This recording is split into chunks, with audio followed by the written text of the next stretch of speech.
Yesterday, the Senate confirmed the 31st new circuit judge since January of 2017. Eric Miller came to the Senate for our consideration with a stellar resume and a sterling legal reputation. We had every indication he'd interpret our nation's laws and Constitution as they are actually written.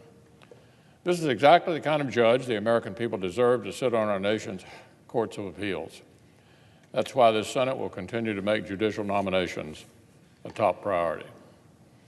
This week, however, we need to make more progress on the backlog of important executive branch nominees whom Democrats' delaying tactics and obstruction have left literally languishing on the Senate calendar.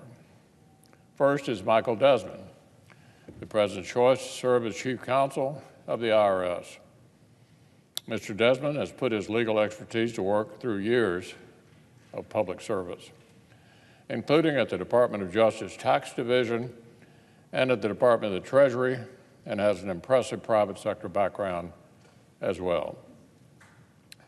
So listen to this, Mr. President. In the last Congress, the Finance Committee recommended Mr. Desmond to the full Senate by a vote of 25 to 2. 25 to 2. That was back last August. But this non-controversial nominee never got a floor vote and had to be sent back to the White House. Well, Mr. Desmond was renominated. Earlier this month, our colleagues on the Finance Committee reported him favorably yet again, 26 to 2, 26 to 2. So I'm sorry my Democratic colleagues required us to file cloture on this thoroughly non-controversial nominee.